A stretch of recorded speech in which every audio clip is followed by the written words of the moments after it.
Hola, ¿qué tal? ¿Cómo están? Muy, pero muy buenas tardes para todos y bienvenidos a Opinando, un periodístico diferente con la conducción de Luis La Rosa. Buenas noches, Luis, buenas tardes. Bueno, buenas tardes, noches.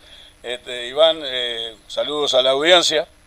Acá estamos un miércoles más con algunas novedades siempre para ustedes.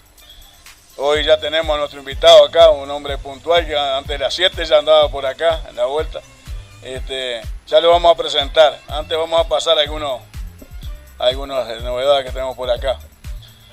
Bueno, primero decir como siempre lo bueno, ¿verdad? Que fue la entrega de las llaves de sus casas que recibieron hoy las 46 familias nucleadas en este tercer plan MEVIR para la localidad. Las felicitaciones para ellos, estuvimos acompañando allí un rato, ya se iba extendiendo mucho en el tiempo y queríamos habíamos quedado de encontrar con este amigo ahí en el ANCAP y nos vinimos. Pero aleluya, ¿no? Por este nuevo plan de viviendas para la localidad y que la gente tenga su techo es muy importante y como dijimos la otra vez, que la gente no se olvide de pagar sus cuotas porque son muy baratas, que no se olvide de pagar sus cuotas y así podemos propiciar nuevos planes para la localidad, que ya el cuarto plan ya está establecido y posiblemente pueden salir más planes que cubra todas las necesidades que tiene nuestra villa, ¿verdad? Por eso, felicitaciones para todos ellos, algunos saludamos personalmente, otros nos quedó, incluso Teresa nos la vimos por allá para saludarla, pero lo haremos otra oportunidad. Otra cosa también de las buenas, el taller de lectura que se realizó en nuestro liceo Cuna de Fabini el pasado viernes, que propiciado con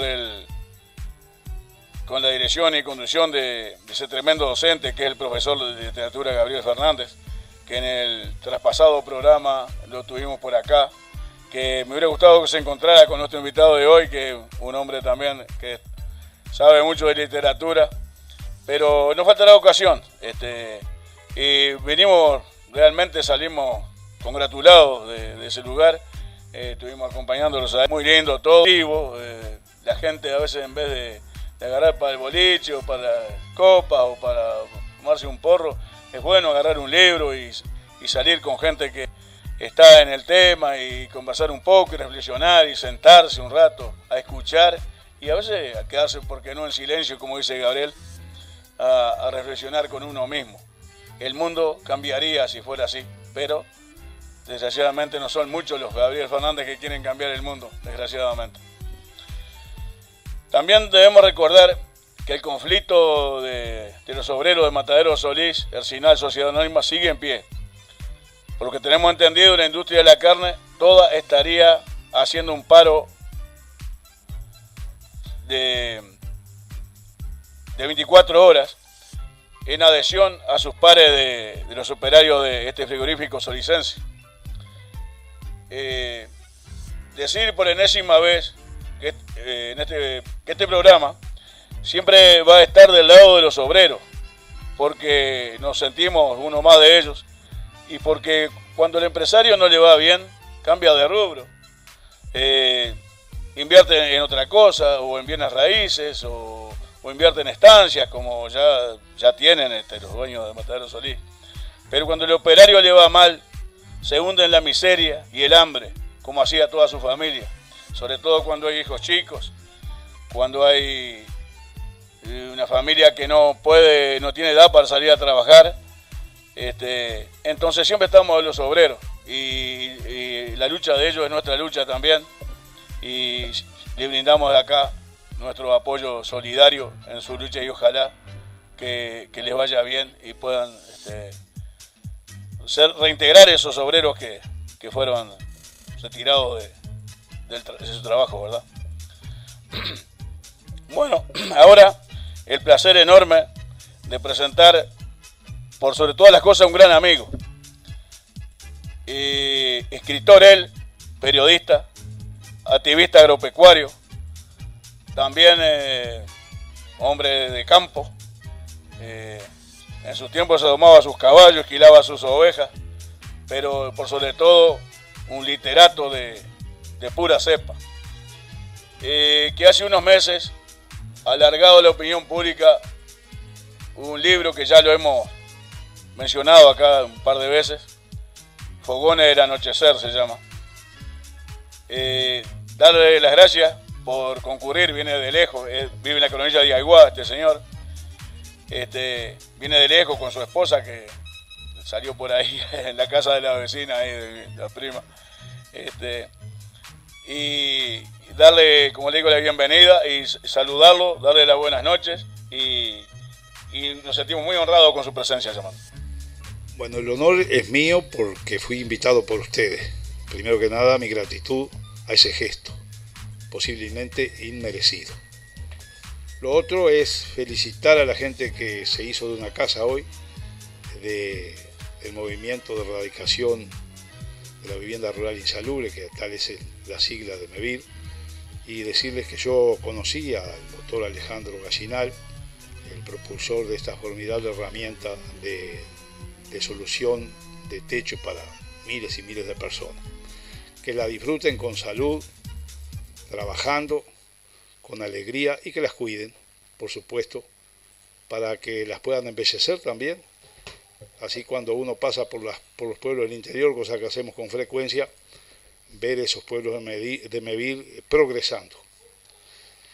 En lo otro, bueno, yo creo que Luis, que es un poco exagerado en el sentimiento de la amistad hacia mí, me ha tratado de literato.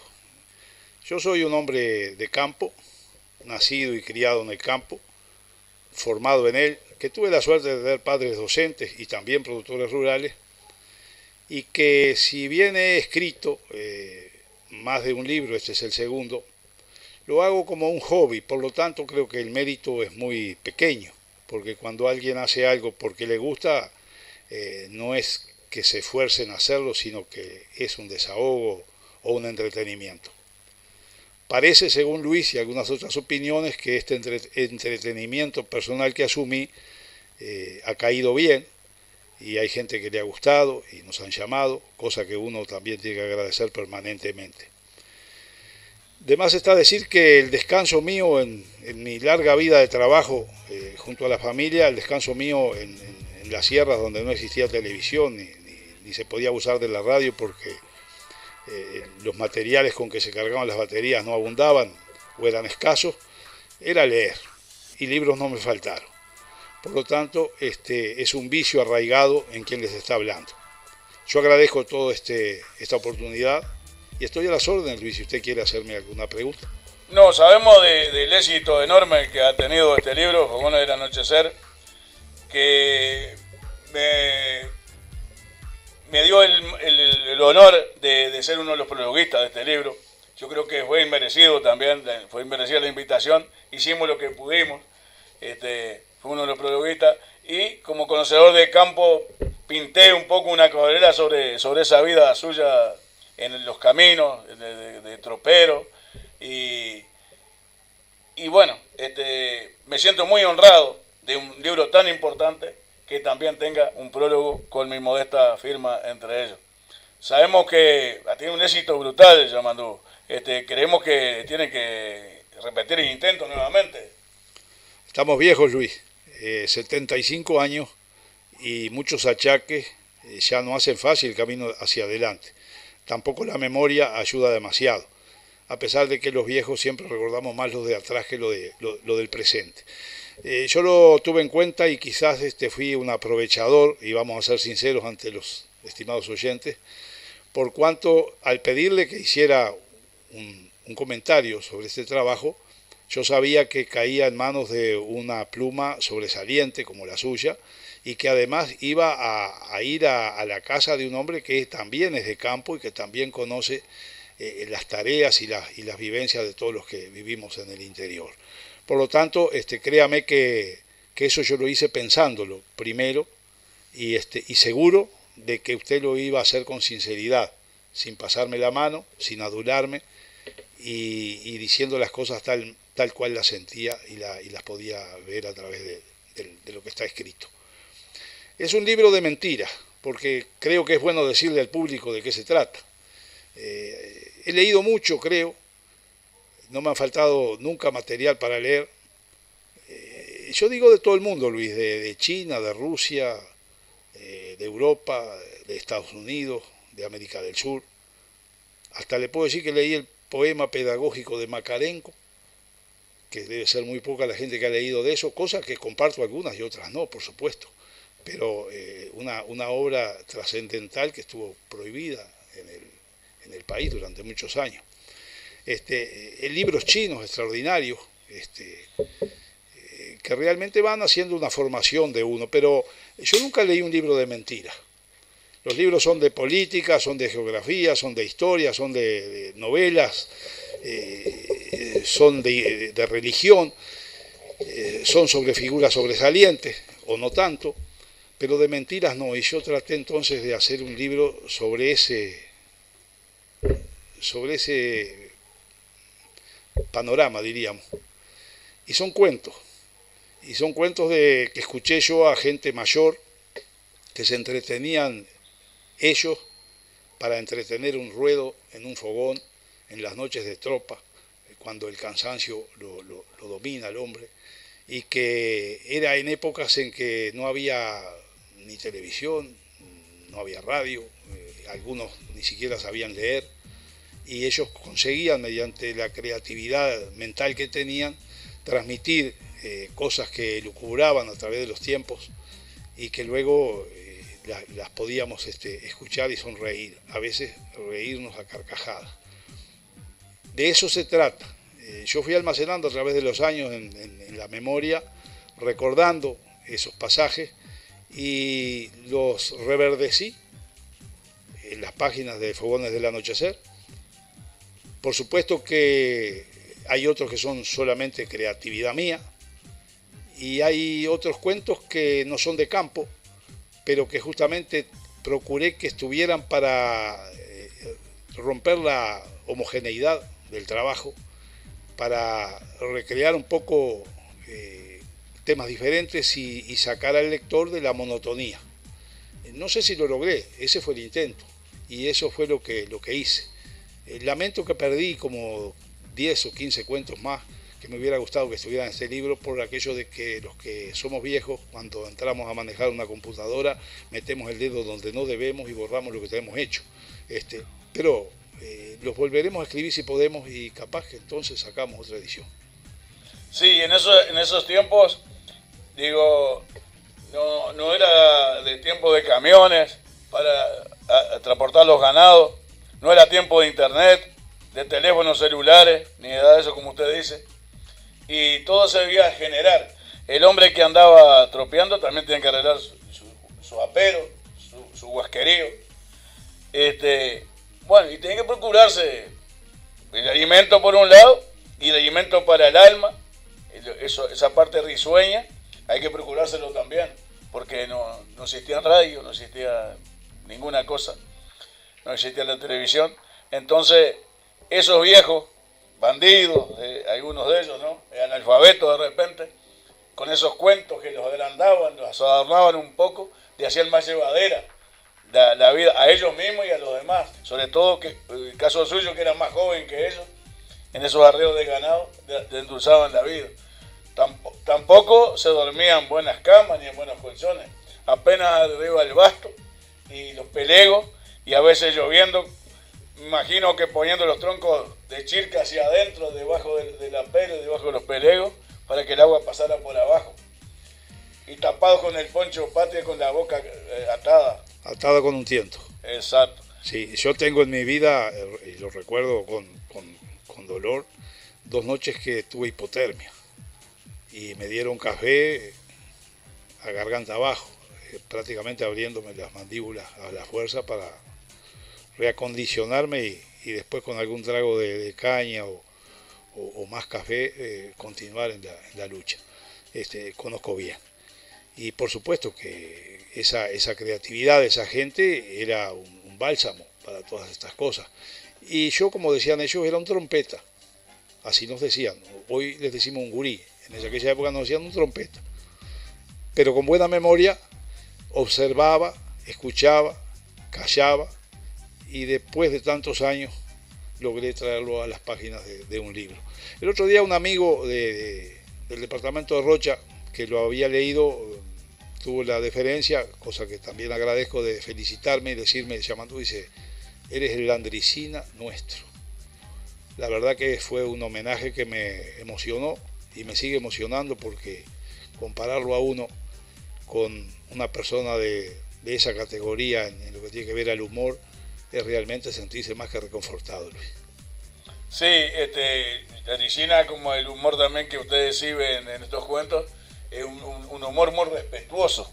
No es para criticar ni para reírse de nadie, sino todo lo contrario, para hacer justamente eso, humor para entretener a la gente y para divertir a la gente, y no con mira de sobrar, digamos, a nadie. Humor fino, humor culto, claro, porque hay humor de mucho tipo.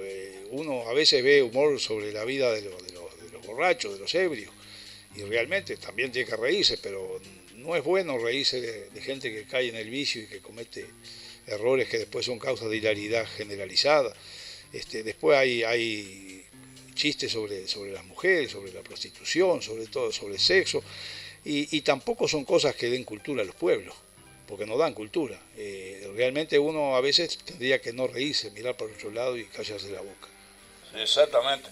En el Facebook, por ejemplo, yo tengo Facebook y sale cada disparate, se dice cada disparate, ridiculizando a la mujer, al marica, yo qué sé, a cantidad de cosas, al pobre, al rengo, al tuerto, es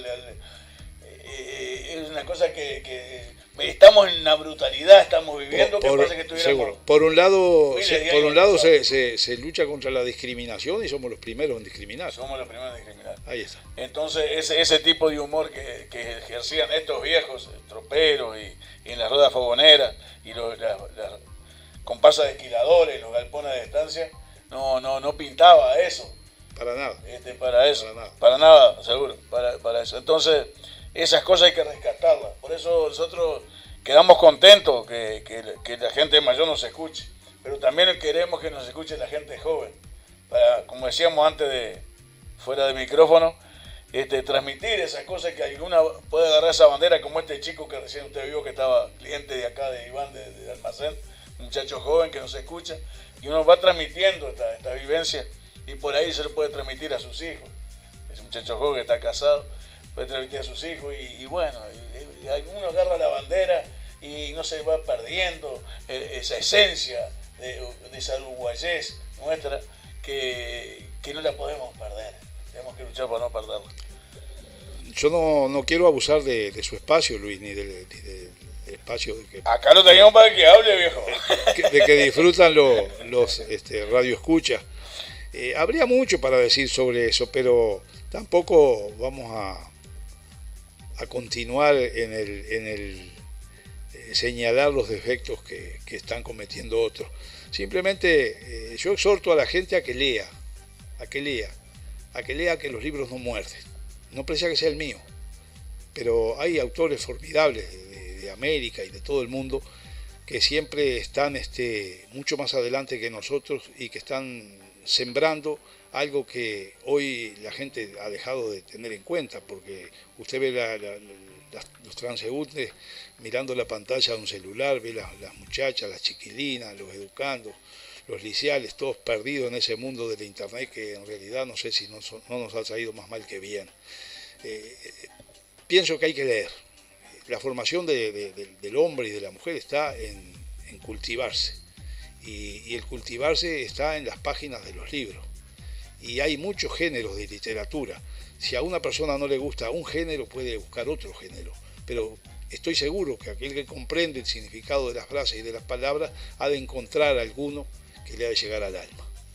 Claro, por supuesto, eso es lo que incentivamos siempre. Ahora ya le digo, en 15 días hemos tenido 2 personas que están incentivando a leer.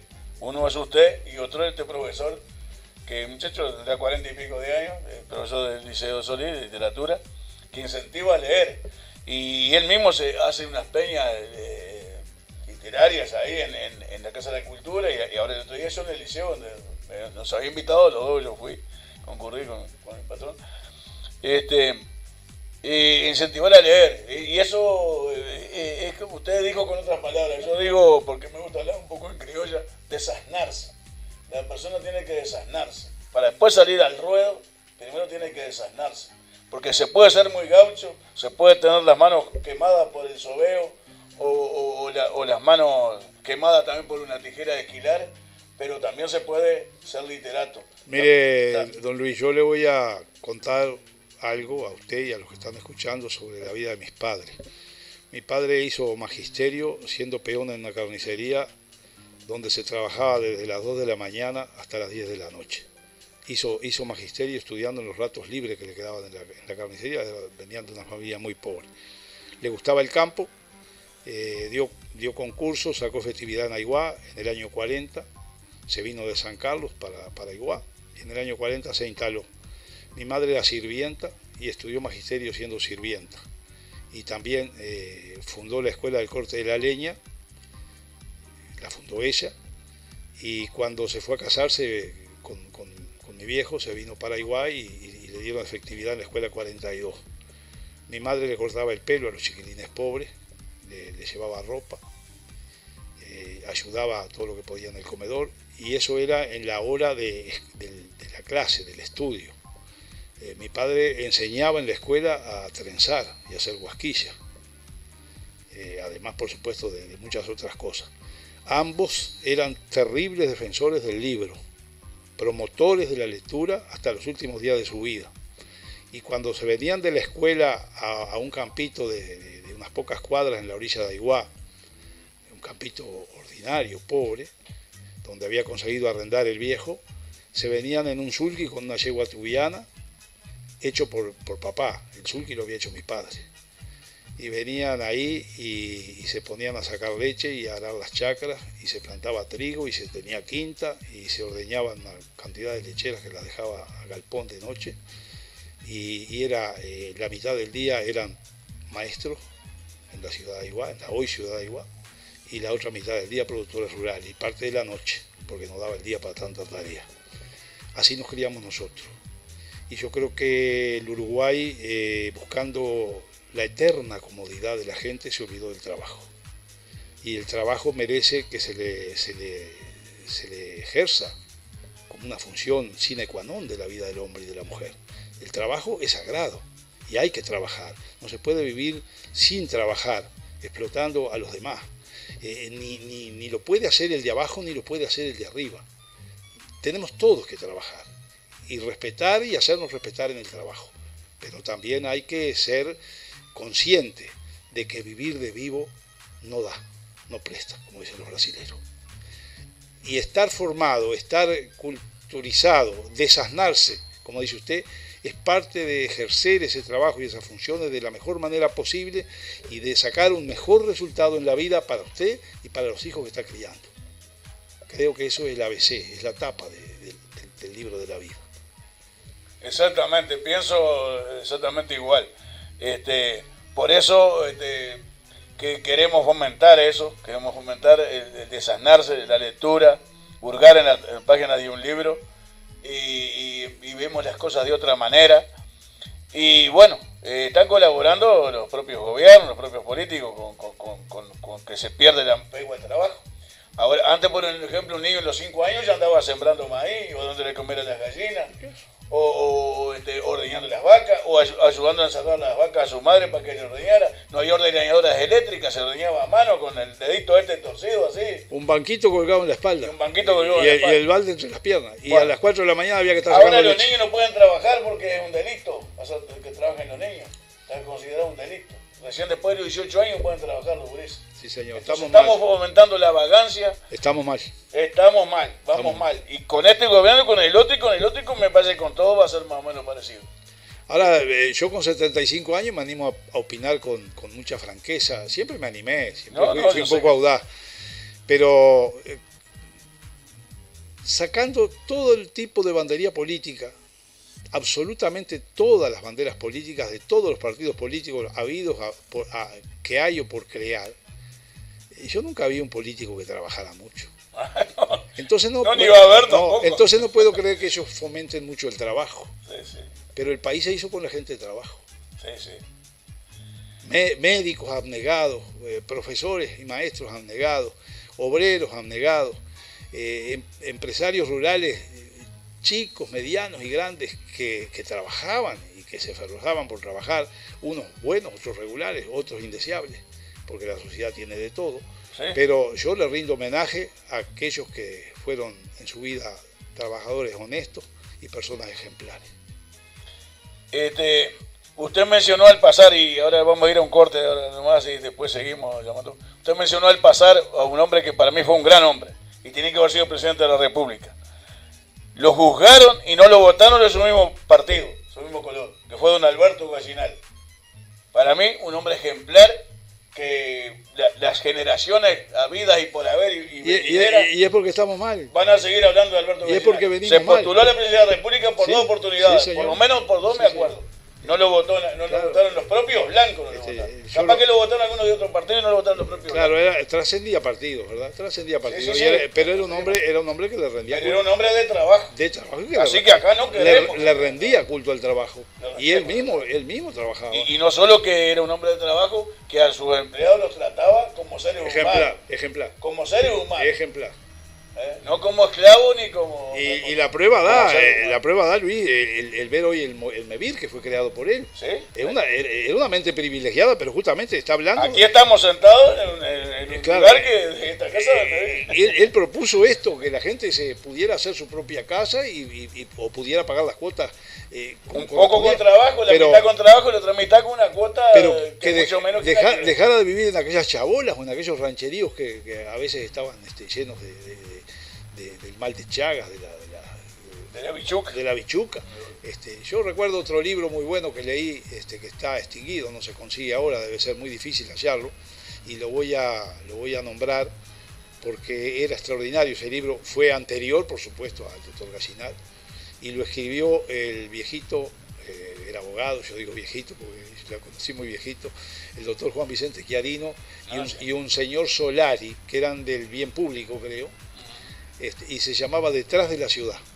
Ese es el primer gran libro que se escribe en el Uruguay, donde se enfoca los rancheríos y los lugares donde la vida era muy difícil de soportar. Ahí está. Bueno, vamos a un corte publicitario y vamos a los consejitos y seguimos enseguida llamando. Inicio de espacio publicitario. En instantes continuamos con nuestra programación.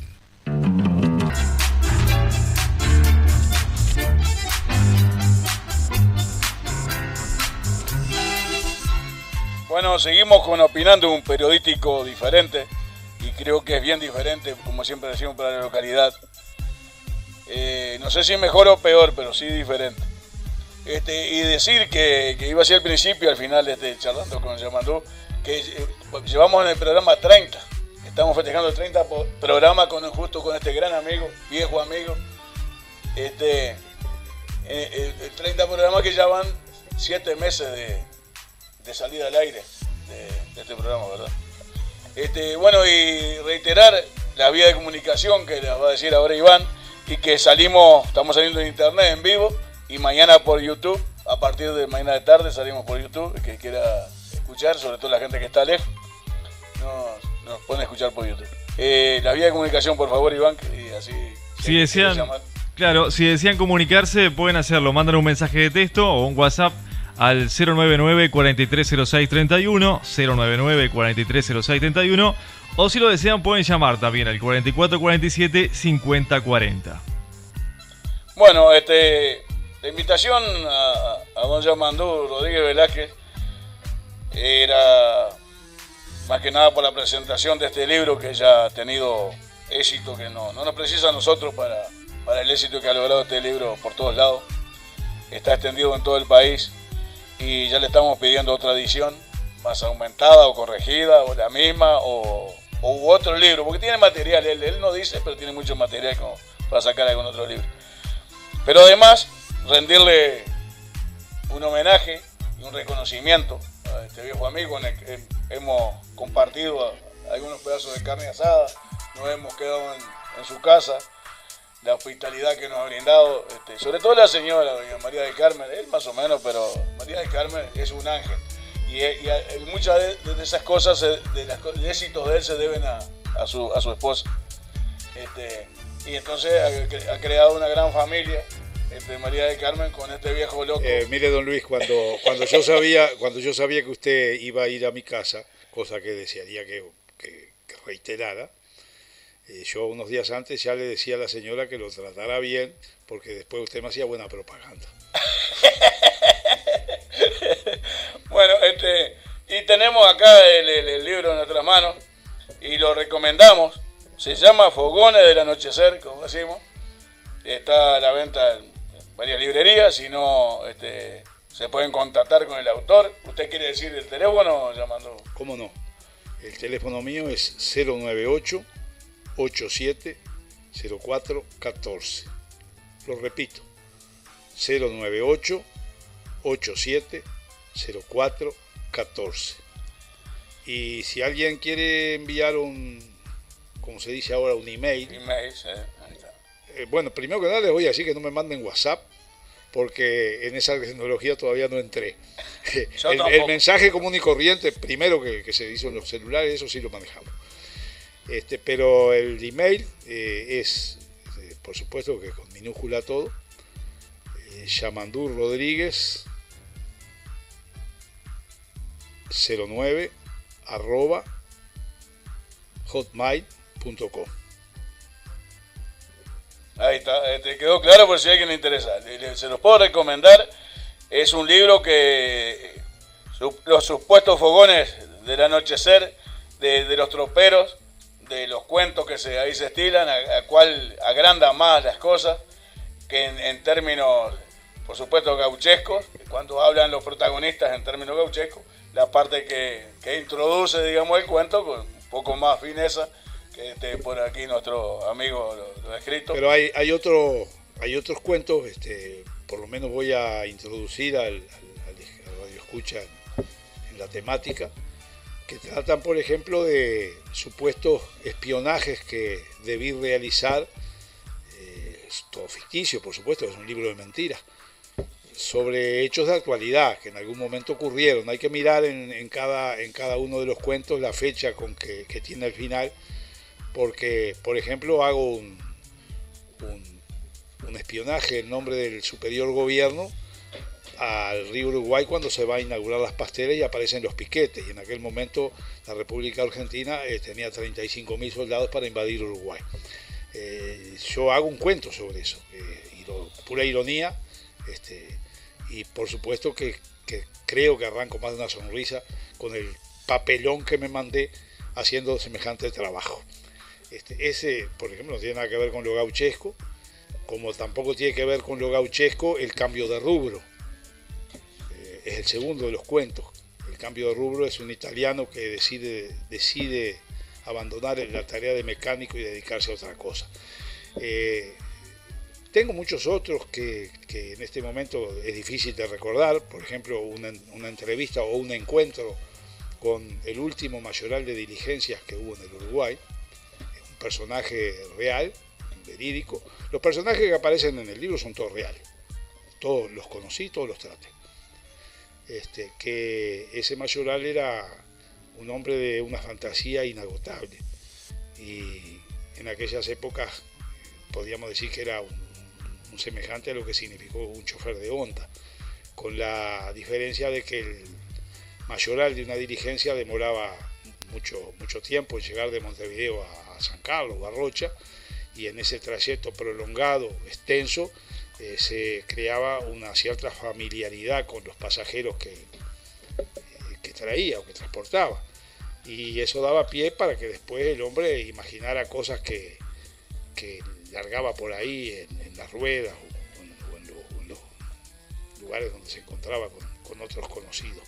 Y era ocurrente, era muy astuto y además muy mentiroso. Aquí los cuentos versan sobre tres troperos que, como dice Yamandú, existieron: don Toribio Caballero, don Isimiro Pérez y don Walter del Puerto. Sí, nombro a Picardía y al Cusco, que eran secundarios y que no eran creativos, pero que eran fieles acompañantes en esos recorridos. Aunque también podía haber habido material para hacer alguno sobre picardía. No lo hice porque, bueno, de estas cosas que a uno se le pasan, pero también había algún material que se le podía haber hecho a él. Toribio era una leyenda. Alguien me preguntó después de leer el libro por qué Toribio llegaba de noche y se iba de madrugada. Y bueno, las leyendas son así, aparecen y desaparecen, pero era un hombre real, un hombre real. En determinado momento, por ejemplo, para que ustedes calculen la cuantía de Toribio, le preguntó un personaje cuál era la tropa más grande que había hecho en su vida. Yo no escribí esa historia, pero es conocida por toda la gente que lo trató. Y contestó en el aire: 50.000 novillos que le llevé al general Perón a La Pampa. No se quedaba corto nunca.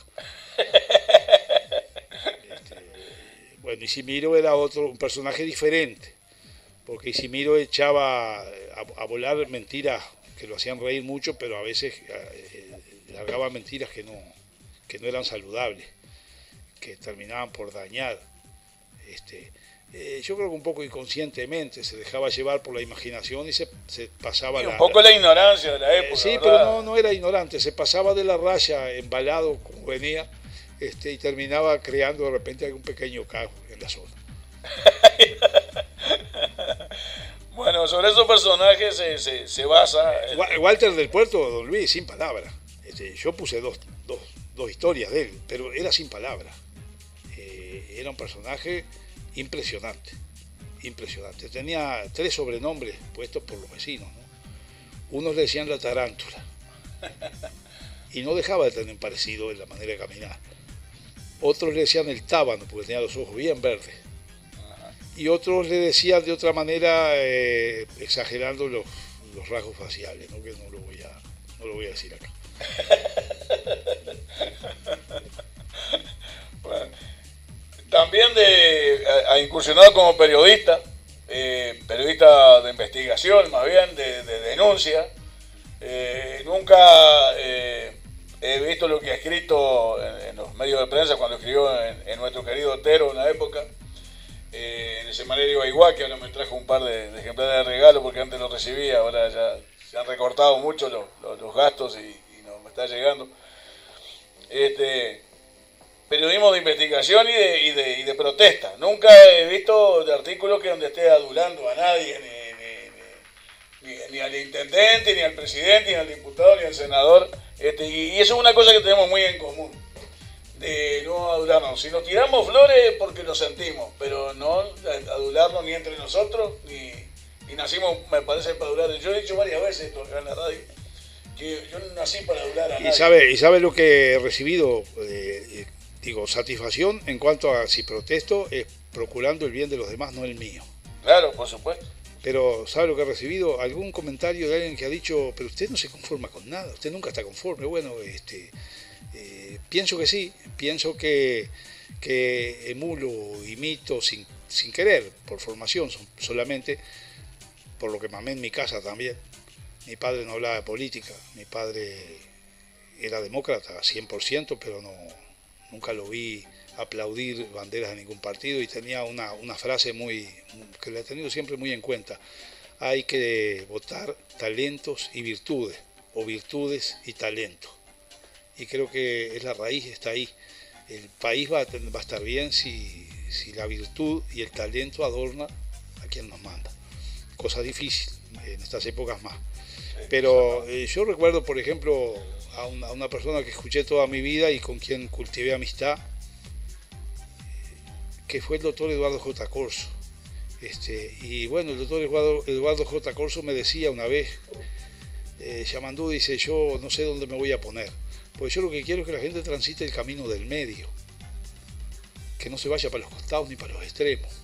Y si caminamos todos por el camino del medio, vamos a ser un pueblo feliz, un pueblo de progreso y de paz. Fíjese, Yamandú, que cuando yo me enojaba con la dictadura y peleaba contra la dictadura y protestaba contra la dictadura, me metieron preso y me molestaron cantidad de veces. Entonces la dictadura me trataba de comunista, así nomás. Y después, cuando yo me enojaba con la gente de la izquierda, me trataban de miliquista. Y Y entonces no tenía arreglo en lado ninguno. Dice, me voy volviendo viejo y soy un estorbo para todo. Dice, pero ahora ya no tengo arreglo. Bueno, yo soy medio parecido, claro, no le llego ni a la suela de los zapatos a un hombre tan célebre y tan fantástico como fue Corso. Pero yo soy un poco así, no me gusta pasarle la mano ni a unos ni a otros, porque lo que procuro es que la gente tenga un futuro mejor y mis hijos y mis nietos y un bisnieto que ya tiene 5 años. Sí, yo creo que el periodista que actúa así como actuamos nosotros, y no me puedo comparar, pero digo, es mi filosofía también. No hace plata con el periodismo y probablemente no gane mucha simpatía en principio. Pero los periodistas que quedan en la historia son este tipo de periodistas. Los otros hacen plata fácil. Yo conocí a un periodista del Minas, que ya es fallecido, por eso no lo voy a nombrar porque es fallecido. Si fuera vivo, capaz que lo nombraba. Era un periodista mediocre, para mí. Capaz que usted lo conoció, después le voy a decir, fuera de micrófono quién es. Y tuvo unos años corresponsal del diario El País, en Minas. Y escribía en un diario de Minas también. Siempre estuvo alcahueteando a Tirio y a Troyano. Y se dio el lujo de pasear por Europa, anduvo por las pirámides de Egipto, en lugares remotísimos, con su señora. Creo que en 2 viajes que hizo anduvo como 3-4 meses paseando. Eso no costaba vintenes, eso se lo bancaron todos los que él aduló. Pero el día que se murió, que ya hace unos años, no se acuerda nadie de él. En cambio hay otro que lo ve el Mina de repente, con los pantalones remendados en los fundillos, barbudo, mal trazado, pero la gente se acuerda de ese periodista, que se la jugó en algún momento y no anduvo esperando que le cayera una migaja para currar o para comer. Y en esa tesitura estamos nosotros, y digo nosotros porque sé que usted está en esa tesitura, y yo también, y mi compañero también estamos en eso. Uno lamentablemente la situación económica no le permite mucho ser tan rebelde como uno es, pero uno va a morir así y ya se nace con algo. Y yo creo que la misión del periodista es eso. Si no, arrancamos para la política o arrancamos para otra cosa. Si vamos a hacer adulones, tergiversando la verdad, mintiéndole a la gente, pensando que los demás son estúpidos. Sí, y esto lo digo muy seguido. No, claro, es que yo creo que han pensado tanto que hay gente estúpida que al final nos han generalizado como tontos, ¿no? A todos. Como tontos, sí. Y empezando por arriba, cuando uno ve, cuando uno ve esas nubes de humo que se tiran y se han tirado, no es de ahora, es de años y años. Cuando hay momentos en que las papas queman y se desvía la atención para otro lado y los periodistas se hacen los inocentes y los que no se dan cuenta y agarran para el lado que les mandan, eso es dinero que hay por medio, eso es una corrupción lamentable, y que en definitiva lo que hace es echar a perder la confianza y la credibilidad que tienen que tener los ciudadanos. Y ahí aparece entonces lo que después es el escepticismo a la democracia. Hoy yo ya escucho gente que está escéptica de la democracia. Y yo creo que sigue siendo, todos los gobiernos tienen defectos, pero creo que sigue siendo la democracia el gobierno menos defectuoso. Pero es débil, hay que cuidarlo, hay que no corromperlo. Hay que cobijarlo. Seguro, hay que honrarlo. Y no se honra vendiendo la conciencia al mejor postor. No se honra así. Yo, don Luis, he conocido el gobierno presidencial. Siendo chico, conocí el colegiado. Lo conocí al colegiado. Y aquí hago un paréntesis para decirle que yo comparto la opinión de Martín R. Echegoyen. La gente ni sabrá de quién estoy hablando, pero era un ilustre ciudadano del Uruguay, un ilustrísimo ciudadano del Uruguay. Exactamente. Era ingeniero, arquitecto y maestro, y creo que abogado también, tenía 4 títulos. Sí, era abogado. Y un día él dijo que si el colegiado se perdía, al país le iban a venir golpes de Estado, dictadura. Y bueno, y todo lo que dijo pasó. y lo dijo 15 años antes de que pasara y advirtió. Yo sigo pensando que el colegiado era un buen gobierno. Que eso de que era lento, y yo qué sé, ¿cuánto están las leyes ahora para salir? A veces están 2 o 3 años encajonadas y no salen. ¿Por qué teníamos que pensar que aquello era lento si la lentitud hoy sigue campante? ¿Cuántas cosas hay encerradas en los cajones, esperando quién sabe cuándo, y que no han logrado absolutamente nada?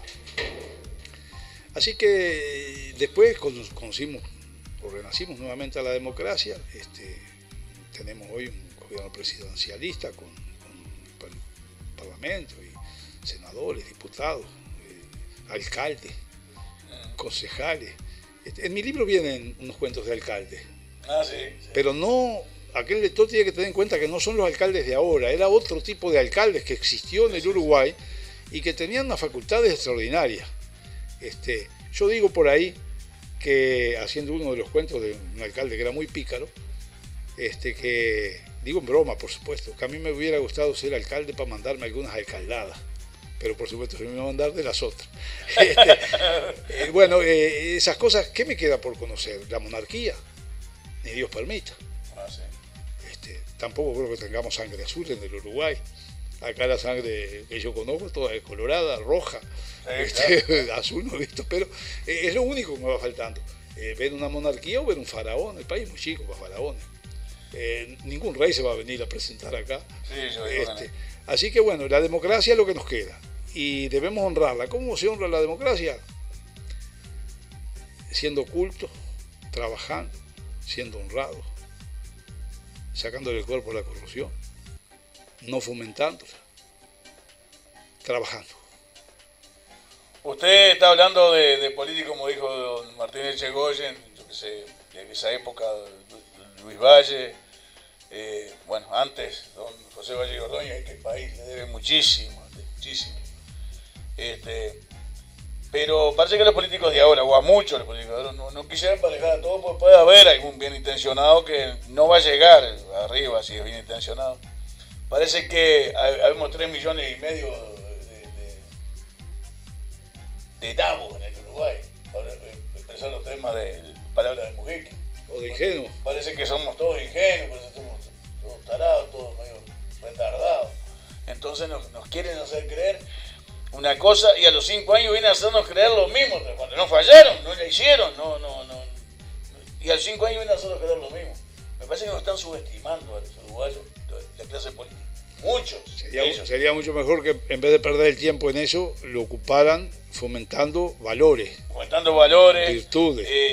Creando fuentes de trabajo. Sí, bueno, hay que crear fuentes de trabajo, pero hay gente que tiene que trabajar y no quiere.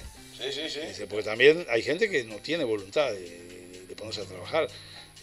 Y hay otros con una creatividad fantástica que siendo de cualquier cosa sacan provecho y laburan.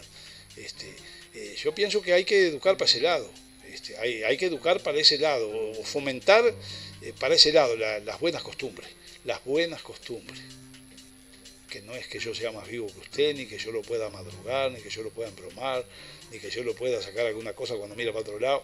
Es decir, hay que fomentar, volver a la época en que se fomentaban las buenas costumbres, más allá del bolsillo de cada uno. Gente digna existió siempre, sin tener en cuenta la capacidad económica. Yo dormí en el recado, como usted lo dijo, yo me tapé con un cuero, yo pasé malas noches, yo llegué a ranchos muy pobres donde la prolijidad brillaba, donde me atendieron como un rey. Llegué a casas de gente con un poder económico muy grande y me atendieron en la puerta del galpón y de allí me tuve que dar vuelta a buscar un pedazo de carne. Pero llegué a otras también de gente rica, de gente grande, de gente bien formada a las 11 de la noche y no tuvieron pereza de ir al piquete a buscar un capona para carnear para darnos carne a todos los troperos. Y no era la tropa de ellos, nosotros veníamos de pasada. Y acá rindo un homenaje a don Ramiro Cardoso de la Coronilla, que falleció hace muchos años. Pero creo que en todas las capas sociales hay gente buena, regular y mala. Sin duda. Si los gobiernos trataran de fomentar la bonomía, las buenas costumbres, el buen comportamiento y dejarse de ternura con los delincuentes que deberían de estar quién sabe dónde, Bueno, entonces el país podía andar mejor. Yo no sé quién fue el periodista el otro día que sacó un artículo donde decía que los presos son 11.000 y que cuestan 700.000 pesos por mes cada uno, cuando es 70 veces más que lo que gana usted como jubilado o yo. Exactamente. Bueno, ¿y qué estamos haciendo? ¿Qué estamos haciendo? Esa gente no trabaja, esa gente la mantenemos todos nosotros. Nunca aportaron, nunca hicieron nada, pero se les rinde pleitesía por algunos medios de prensa. ¿Por qué se hace eso? Yo no quiero ser inhumano, pero pienso en los que están pasando mal sin haberle hecho nunca daño a nadie. Hay gente que aportó 50 años al BPS y están ganando 10.000 pesos. Viejos, tomando muchos remedios, pasando mal, y sin embargo esos otros individuos ganan o se gasta en ellos 700.000 pesos por mes. Algo tiene mal olor acá. Sí, gente que ha delinquido y lo estamos manteniendo y viven mejor que nosotros. Pero ¿cómo justifica usted que se gasten 700.000 pesos por mes en un presidiario? Algo huele mal. Sí, exactamente. Sin embargo, el silencio reina.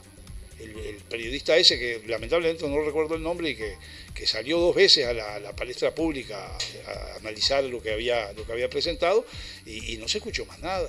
El silencio se hizo respecto a esto absoluto. Sí, acá hay que revuelve una cosa como que le ponemos paño frío. Claro, a la cosa. Claro. Y es lamentable, ¿no? Porque no es fácil darle vuelta a la cabeza al que está pensando mal. Y cuando las facilidades se dan para el que piensa y actúa mal, es como contagioso. Sí. La persona que es digna, como dice usted, que es un ejemplo, se debía resaltar mucho más. Por ejemplo, las propias intendencias, las alcaldías, resaltar a esa persona. Y si este es un hombre de trabajo, este durmió en el recado, este trabajó, se forjó una posición, o no. Pero fue honesto, tiene algo que fue honesto toda la vida. Usted sabe que una vez entré en un edificio viejo en Montevideo, por razones de trabajo, tenía que ir ahí, tenía que ir al 3er piso. Y al abrir la puerta, en la pared había un mural que no era pintado, era una escultura, labrado. Sí. Y era un hombre arando con una yunta de bueyes y un arado de mano. Una cosa preciosa, hecha en tamaño muy grande. No sé qué arquitecto habría sido el que autorizó o promovió esa escultura, que lamentablemente estaba dentro, no estaba en la calle.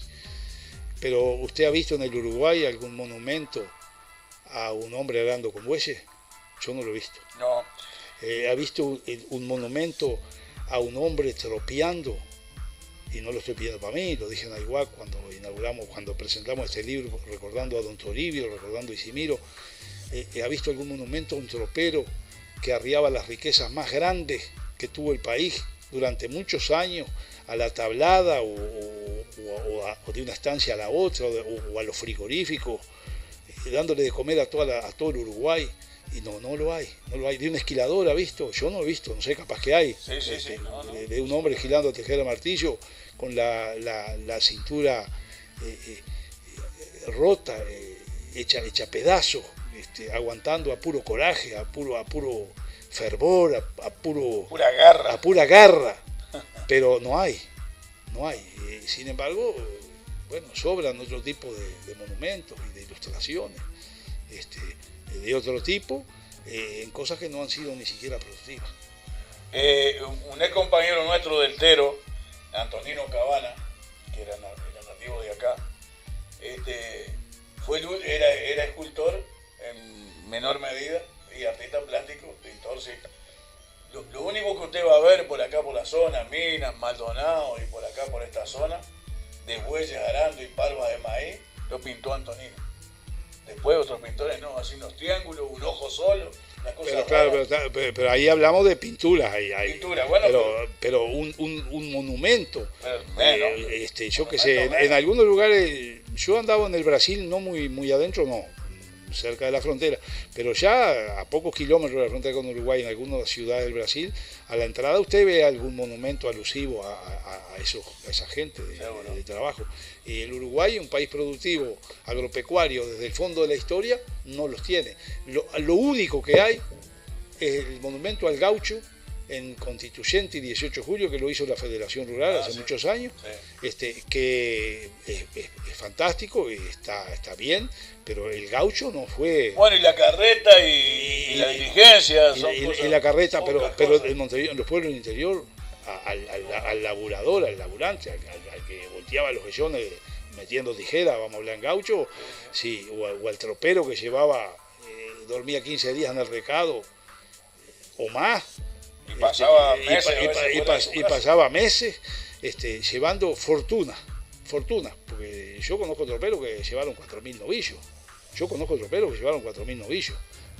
yo lo más que llevé fueron 400 reses, junto con otros, pero no hay, y la juventud no conoce eso, nadie conoce eso. Sí, por eso digo, si no ponemos esas cosas como ejemplo, y reconocemos esas cosas y demostramos. Por ejemplo, los verdaderos dueños de estas tierras fueron los indígenas. Tampoco se le hace mucho homenaje a los indígenas. Los exterminamos, los pocos que quedaron. En Montevideo tiene Baimaca Pirú, aquella estatua. Ni se animan, sí, pero muy poquito. Ni se animan a decir los pocos descendientes indígenas que quedan. Ahora se están animando un poquito. He visto que hay unos grupitos indigenistas ahí. Pero no se animaban ni a decir, porque yo creo que los excluyeran, que los castigaran, que los excluyeran por ser indios, cuando debía haber sido un orgullo ser indio, ¿verdad? Y si no pintamos esas raíces naturales de nuestra tierra, es difícil tener un derrotero cierto. Y nosotros lamentablemente no tenemos ni películas, como tienen otros países, que más allá o más acá de combatir con los indios por H por B, en aquellas cruentas luchas que hubieron por usurpar los territorios, cosa que se ha dado en toda la humanidad a través de todos los tiempos, ¿no? Porque claro. Usted arranca por los vikingos o los bárbaros y en fin, durante toda la vida de la humanidad hubieron ese tipo de usurpaciones y de abusos. Pero acá no han habido ni siquiera películas de los indios. Claro. Son olvidos imperdonables. Por eso, tampoco nunca se hizo una película de los gauchos, claro, o de los troperos. Usted puede leer algún libro de algún matrero que hay por ahí, pero no pasa de eso. Sin embargo, deben de haber sobradas historias para poder... Y a veces los libros de matreros que hay y cuando hablan de cosas de antes, hasta medio timorato, medio escondiendo un poco la verdad, medio timorato. Supongo que escondiendo bastante, ¿verdad? Bastante, pero el 80% sí, y se dice el 20%. Y hay episodios que tampoco han visto la luz del día, hechos como el de Adolfo Silvera y eso, que han habido muchos. Eso le iba a decir, el último fusilamiento que hubo está cerca de la casa de él. Seguro, fue el de Adolfo Silvera. Seguro. Pero en esa época hubieron más, y hubieron algunos tan cruentos como ese en el rincón de Aparicio. Sin embargo, eso no tiene ni siquiera literatura escrita. Yo conozco hechos por vía oral, que le oían mis abuelos y a mis padres y a otros ancianos, que si vivieran tenían 100 y pico de años. Pero ese material como que no interesó. Acá nos interesa más cuántos goles hizo fulano. Sí. Cuánta corrupción hay en la FIFA. Y aquí sale un tipo que se destaca, una persona, ¿no? Digo tipo por una palabra facilonga, una persona que se destaca y dice, qué bien, bueno, qué bien que escribe, qué bien que hace esta cosa. Entonces preguntan, ¿a quién vota este hombre? Vota fulanito. Ah, miércoles, no, porque Bueno, no es del pelo nuestro. Vamos a tirarlo por fuera, no es del pelo. Eso es lamentable. Eso es horrible, es lamentable. Eso, Sí, yo le- mire que de audición a audición decimos esto. Sí, eso es lamentable. Eso es lamentable. Es lamentable. En ese caso, la literatura, el enemigo lo tiene adentro. La literatura no tiene color. No, la creatividad no tiene.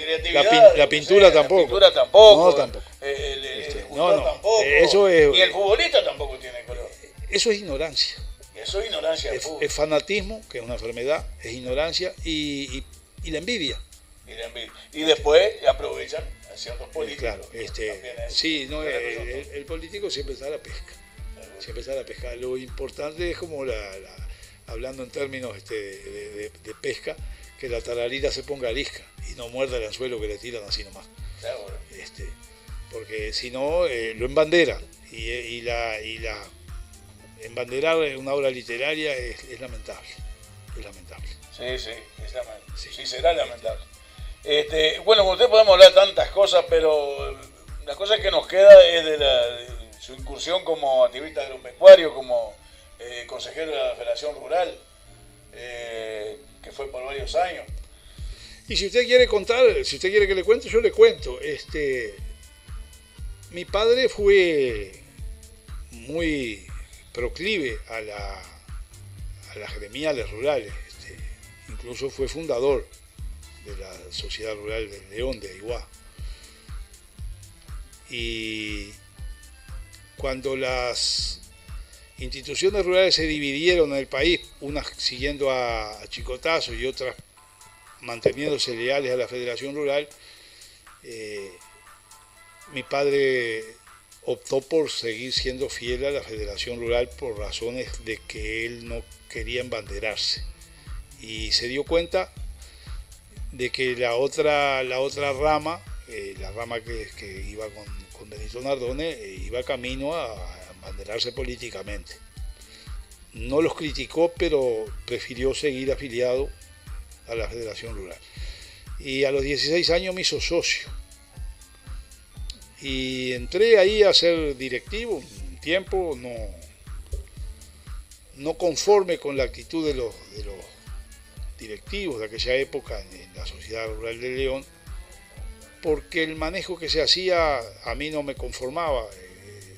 Era en la época en que ya las instituciones habían caído y yo no estaba de acuerdo con lo que se hacía allí. Y terminamos fundando la Sociedad Rural Dr. Gonzalo Chiarino en la Colonilla, en un trozo de campo que mi esposa y yo donamos a la persona jurídica de la Sociedad Rural esa. Sociedad que ayudamos a crear, que la creamos. Yo no voy a hacer a pasarme de modesto, fui el fotócton, como dicen, el caputador de la idea, y la llevé adelante y los vecinos me acompañaron y la fundamos. Cuando llevamos a Gonzalo Chiarino a la primera asamblea que se hizo bajo el monte, campo afuera, no había comodidad ni había nada, y le planteamos el tema, se nos enojó mucho. Y el enojo fue recíproco, porque cuando él se enojó de la ofrenda que nosotros le queríamos hacer, yo me sentí molesto. Y creo que se me habrá notado. Y otros compañeros de la Federación Rural terciaron para que el hombre aceptara que le pusiéramos el nombre de él a la sociedad que estaban haciendo. Claro, era todo un sueño, porque cuando uno funda una institución, uno no sabe si va a perdurar, si va a ir por buen camino, son cosas difíciles. Fundar una institución gremial en un momento que estábamos bajo un gobierno de facto tampoco era sencillo, pero al final logramos que se aprobara la persona jurídica, que se aprobaran los estatutos, y un gobernante de turno que hubo, intermediario ahí, que fue a Diego, creo que se llamaba, que fue cuando el país quedó sin presidente electo y sin presidente militar. Sí, entonces quedó a Diego, fue una cosa muy curiosa, la única en el Uruguay que la firmó él y se aprobó. Y bueno, trabajamos durante 30 y pico de años en la institución. No solo donamos el terreno, hubo que hacer una casa, hubo que después hacer comodidades, hacer estructuras. Los vecinos ayudaron, otra gente también aportó y laburamos mucho y se hizo. Por esos tiempos, quizás la notoriedad que adquirí, y también quiero hablar, que entiendan que no puedo ser modesto, porque si no, mentiría en la historia, prefirieron que yo fuera en representación de Maldonado a la Federación Rural y me propusieron. Y entré a formar primero como suplente en el consejo y después como titular. Y estuve por 3 o 4 veces en el consejo de la Federación Rural. No completé ninguno de los periodos. En el primero estuve 3 años, en otro estuve 2 y después pasaron unos años y estuve otros 2, pero tenía derecho hasta el 4. Y no completé ninguno porque la paciencia se me agotó. Primero, la primera vez tuve 3 años y vi que se habían dejado de hacer cosas que había que hacer, que el productor que yo representaba en las sierras de Maldonado no son grandes los establecimientos, son productores medianos y otros pequeños. Hay algún establecimiento grande hoy que antes no había. Y quedaban cosas por el camino y bueno, y digo, para estar haciendo sombra o para sacarme la foto, en buenos términos, pedí licencia y me fui para mi casa. Y tropecé en la misma piedra años después, un poco más entusiasmado, y también estuve 2 años, veía que se discutían muchas cosas y no se hacían. Y la tercera vez, baste decir que se hablaba de la brucelosis, y ya iban 5 años hablando de la brucelosis, y la brucelosis sigue campante, habiendo vacunas, que usted, Luis, que tiene campo, sabe bien que la combatíamos con la cepa 19, claro. Y era un método muy eficaz y muy barato. Y bueno, y querían implantar otra, la R50 y pico, y yo qué sé qué, que costaba el doble y que no daba las garantías de esta, y entonces el consejo directivo opinaba de una manera y yo estaba como un palo en la rueda, aferrado a otra cosa. Y ya muy viejo, ya muy cansado, con una operación cardíaca que casi me lleva la vida, y pensando que un septuagenario es más un estorbo que otra cosa, me cansé, pedí licencia y me vine a las sierras de Aiguá, donde descargo a veces en las páginas del semanario las ocurrencias de seniles que tengo a esta altura. Y bueno, y seguimos siempre en la lucha de las reivindicaciones y los postulados, ya sea para el campo o sea para la gente, para los vecinos, cuando veo cosas en la ciudad que no me gustan, que son muchas, por supuesto. Elijo las más jugosas, entre comillas, para ir cumpliendo con esa página miércoles a miércoles. Bueno, somos muy parecidos en cantidad de cosas, ¿no? Y ni yo me quiero poner a su altura, ni lo quiero bajar a ustedes tampoco, para que quede enano como yo. No hay altura, Luis, no hay altura. Pero usted sabe que yo tuve hay intenciones. Rural acá en Solís, estuve ahora este año, estuve integrando y a los 6 meses me fui. Porque las cosas que allí vi no me gustaron y yo no estoy propenso, y a esta altura de la vida menos, que me critiquen por cosas que no hice, pero que hizo un compañero mío. Entonces me fui y dije, bueno, hoy es el último día, me voy. Se fueron otra gente conmigo también. Imagínese que si de 16 años estuve, a veces sí, a veces no, a veces integrando y a veces no integrando, pero pendiente siempre de las cosas del agro, si habré visto episodios, no solo acá, en otros lugares del país, si habré visto episodios que a veces había que callarlos para hacerle menos daño a la causa, porque la causa es buena. El estar agremiado en cualquier situación es bueno para el gremio que representa a quienes lo eligieron. Usted lee los estatutos de cualquier institución y siempre son estatutos constructivos, son buenos. A veces los hombres somos los que no cumplimos con ellos. Y es muy común que se erre por intereses, Claro, no por burros, sino por intereses, que es mucho más lamentable.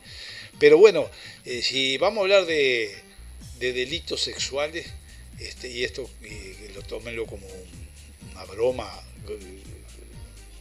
una broma negra, de humor negro.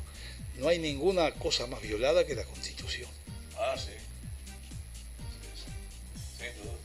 Con eso creo que dejo planteado todo. Y por eso que hay tanto incentivo y tanto van tanto para adelante los abogados, porque a la condición ser violada, el abogado se agarra de una parte de la condición, pero que dice que es negro, y el otro agarra otra parte que dice que es blanco. Por ahí hay un tercero que dice que es verde, y cada uno se agarra y ahí se crean los conflictos. Hay hasta quien dice que hay dos verdades. Yo para mí que hay una verdad sola. Ah, sí, no hay más que una verdad sola. Eso de las dos verdades conmigo no va. Sí, no. ¿Es de día o es de noche? Sí. Bueno, lo demás... y entonces en esos conflictos los que ganan son los abogados, los profesionales. Sí, señor. Uno de los tantos que viven y curran a costilla de que trabajan. Pobre paisano que vaya, nosotros somos paisanos, pero ya no... Uno de mis cuentos hace un ejemplo de eso, a muy pequeña escala, por supuesto, donde más vale un mal arreglo que un buen pleito. Bueno. Y es cuando los socios de la chacra van a pedirle al alcalde que los reparta. Usted lo recuerda, el reparto de Marchetti. Yo pongo otro apellido ahí. Pero dejo el mensaje ahí. Claro. Lo dejo ahí el mensaje, porque es válido y sigue siendo válido. En definitiva, el abogado más capaz o que logró convencer, y esto lo pongo entre comillas, a quien golpea el martillo sobre la mesa poniéndose una toga, a veces no es el que está brindando justicia, sino que está aprovechándose de ella. Claro. Y eso es muy lamentable. Currando en nombre de la justicia. Currando en nombre de la justicia, sí. Exactamente. Y si habremos visto cosas de esas, ¿no? Si habremos visto cosas de esas. Bueno, don Luis, yo no sé de qué tema no podríamos hablar, serían muchos. Sí, como no tenemos quien nos contraríe acá, capaz que creemos que tenemos razón.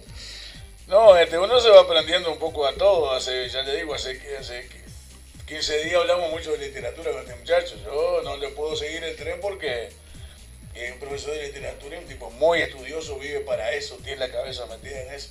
Pero algunas preguntas le hice y opiné de algunas cosas que yo conocía. Yo no es lector, por ser lector. Pero de esto que usted está hablando, de casi todas las cosas conozco. Sobre todo la parte del campo la conozco. Y como actúa usted también, el periodismo también he hecho. Lo único que me falta es la capacidad suya para escribir. No, eso no se lo permito. Eso no se lo permito. Si usted es un excelente columnista, y un hombre muy clarito. Ah, no, claro, sí. Y alcahuete no. No. Y yo lo recuerdo perfectamente al quincenario entero que usted llevaba, que me lo hacía llegar, tenía la deferencia esa, y me acuerdo que lo primero que yo leía eran los artículos suyos, con los cuales a veces discordaba. Ah, no, por supuesto, sí. Pero con el mejor sentido, con el sentido de tener un argumento mejor que el suyo, o creer que tiene un argumento mejor que el suyo. Pero siempre valoré mucho, y lo he destacado, el hecho de que nunca una página del quincenario suyo se le negó a alguien porque tuviera una opinión distinta. Allí de todos los colores. Eso tiene un valor, eso sí, que no se lo quita a nadie se lo va a quitar. Eso sí. Pero es como decía Voltaire, no comparto para nada lo que dice, pero defenderé hasta la muerte el derecho a que lo pueda decir. Exactamente. Eso de Voltaire me lo tengo muy grabado. Sí. Puede no compartir, pero siempre defenderemos hasta la muerte el derecho a poderlo decir. Y que el que escuche las versiones ambas. Encontradas, que sean encontradas, pero que deduzca por sí mismo. Yo me considero, lo hemos repetido muchas veces, un libre pensador. Yo pienso con mi cabeza. Sí, yo también. No me dejo influir por político, sí, yo también, autodidacta. por guerrero, por estanciero, autodidacta. ni tampoco por algunos obreros que no cumplen a rajatabla su función. Y le cuento una. Estamos medio cerca del final, pero le cuento una. La semana pasada le ofrecimos espacio a esta gente ya habían estado acá los sindicatos del Matadero Solís y de la industria cárnica, ¿no? En general. El muchacho de monte que está tipo muy preparado. Y vinieron algunos del sindicato hace tiempo, cuando todo andaba marchando bien, se expresaron, le dijimos, mire, acá tengo un espacio, una trinchera donde puedan decir las cosas. Nosotros estamos parte del obrero porque nos sentimos uno más, como dije recién antes de empezar la charla con usted. Ahora el otro día los invitamos, bueno, estaban en conflicto, ¿no? Sí, sí. Nos están dejando entrar a trabajar al sindicato y están en conflicto grande. Parece que el viernes hay una definición del Ministerio de Trabajo, que sería favorable en cierta medida a los obreros. Entonces la patronal está presionando porque quieren transar con alguna ventaja para ellos antes que salga la disposición del gobierno, del Estado o del Ministerio de Trabajo. Que el ministro de Trabajo es un tipo que me inspira confianza, lo cual otros funcionarios del gobierno no me inspiran. Pero el Ministerio de Trabajo me inspira bastante confianza. Creo que es uno de los puntos altos. Es brillante. Bueno, me alegro de coincidir con usted. No, es brillante. Me alegro de coincidir. A Murro se refiere usted. Murro, sí. Sí, es brillante. Para mí es un hombre serio. Un hombre serio. No, eso no. Un hombre serio, no es de lo que está peloteando al periodista, está peloteando lo vimos en el BPS. No le está haciendo creer, hacer ver luces de colores. Es un tipo, me parece muy bien. Entonces le ofrecimos el espacio. Yo tenía otro hombre para traer que creo que va a entrar el que viene, un actor de teatro que es de acá, Carlitos Jiménez, fue alumno de Margarita Sirgu, la española, que vino echada por la dictadura franquista de allá. Un viejo bárbaro. Y le digo, che, Carlitos, mirá, tenemos una gente del Matadero que tiene un conflicto grande y me gustaría darle una mano, porque nadie le da al obrero, nadie le da, a los jefes del Matadero, a los dueños, a Marrero, a González, todo el mundo les anda oliendo, ¿verdad? Anda pronto y mal. Bueno, pero al obrero nadie lo... Entonces, esta trinchera lo tenemos claro con él y yo hablo por los dos porque pensamos igual. ¿No? Cuando discrepemos siempre hemos dicho no me crepar al aire para que la gente se entere en qué estamos encontrados, ¿verdad? Que no nos estamos llevando bien en ese aspecto. Pero pensamos los dos igual. Y los tipos que quedaron de venir, después empezamos el programa, 15 minutos, lo llamo, que había quedado de venir. Dice, mirá, tenemos los del juzgado aquí, la policía, que no están, Dice, pero ahora uno o dos vamos a ir. Pero si son muchos, digo, uno o dos tienen que venir, nos dejan colgados. Bueno, no aparecieron más. Hicimos el programa, pero al final les dije, si así son de responsables ustedes como fueron con nosotros, en el trabajo, le van a pegar una patada, y voy a decir textualmente, María del Carmen, si está escuchando en la casa de la vecina, le van a pegar una patada en el culo y lo van a dejar sin laburo. Don Luis, no se dice así. Discúlpeme, no se dice así. Porque usted ahí no está sembrando cultura. Usted tiene que decir como decía el doctor Gonzalo Chiarino Milán, un día muy enojado en un acto oratorio. Hay que darle un puntapié donde la espalda cambia de nombre. Ahí está, exactamente. Un gran amigo suyo me conta, don Gonzalo Chiarino Milán, que usted tiene muchos recuerdos de él. Yo no lo conocí más que de lejos, personalmente. Tengo la enorme alegría y al mismo tiempo me causa angustia que los hijos, la familia, me mandaron cosas pertenecientes a él. Los vi en su casa. Porque consideraban que estaban bien guardadas. Tenía como un archivo ahí ustedes. Que estaban bien guardadas en mis manos. Tengo cosas personales de Gonzalo Chiarino y lo recuerdo con mucho cariño. Aprendí mucho de él. Discrepé con él también. Obvio que sí. Y bueno, y ese cariño que le queda a uno, que uno no lo puede olvidar, pues seríamos muy ingratos. Él hizo un esfuerzo para abrirme las puertas a la federación. Yo era un productor muy chico, muy embromado, y eso para mí no tiene precio. Y las pocas cosas que logré para la zona, tengo que agradecérselas a él eternamente. Entonces, ¿cómo no recordarlo? Si tengo pertenencias que fueron de él, algún trabajo que editó, y por si fuera poco el cuadro con el retrato de él que me mandó la familia. Una caricatura que le había hecho a Rosa, también me la dieron. Entonces, bueno, Son cosas que uno va a llevar con mucha dignidad mientras estemos conscientes y no estemos tan seniles que anden con nosotros de la mano, ¿no? Mientras no ocurra eso... No, eso no va a pasar, calculo que no. Bueno, estamos llegando al final de este programa que se nos quedó corto, la verdad. Porque le quiero agradecer a la gente la paciencia de escuchar y pedir disculpas por mis torpezas, pero agradecerle también al propietario de la emisora y a usted por traernos. Y bueno, han sido muy amables, muy generosos, muy gentiles. Yo no merecía esto. No, al contrario, un gusto enorme para nosotros. Nos hemos lucido con su presencia. Además que hace un montón de kilómetros. Él vive en la provincia de Aiguá, como 15 kilómetros todavía para adentro de Aiguá. Ya un hombre con 75 años que ahora se tiene que ir manejando. De noche no quiere quedarse en mi rancho porque dice que en casa de pobre no se queda. Bueno, y esas cosas. Pero un gusto enorme. La verdad que hemos disfrutado muchísimo este momento. Espero que no sea la última vez. La senitud y el ciclo biológico no lo perjudica. El Alzheimer o el Parkinson hace estragos. El año lo vamos a tener por acá. Y voy a venir a quedarme a su casa, como no. Voy a venir. Ahora no puedo, yo ya le expliqué los motivos. No, ya sé, y después otra cosa que sería bueno, no expresarnos en kilómetros, expresarnos en leguas. Somos gente de campo. De Aiguá a mi casa quedan 3 leguas. Y bueno, 15 kilómetros. Y de aquí a Minas, ¿cuántas leguas quedan? Sí, quedan unas cuantas. De Minas a mi casa quedan como 12 leguas. Y sí, aquí quedan Minas, damos 40 kilómetros. Y así el radio escucha se pone a pensar, ¿y qué serán las leguas? A ver si hay una llamada, creo que, no sé si... Quiero compartir un mensaje sobre el final. Dice: hola, soy Leonardo Alonso, para saludarlos, y en este caso está esperando la inauguración de la fuente de aguas danzantes en Minas, dice, con luces de colores y música. Hoy mirando la fuente nuestra, está de volqueta. Dice, no es el tema de hoy, pero bueno, a veces si querés mandar el mensaje lo mandamos. Claro que sí que lo mandamos también el mensaje, así cumplimos con el oyente. Y bueno, y compartimos con el invitado. Alonso, este muchacho que estaba aquí recién, que se lo presenté.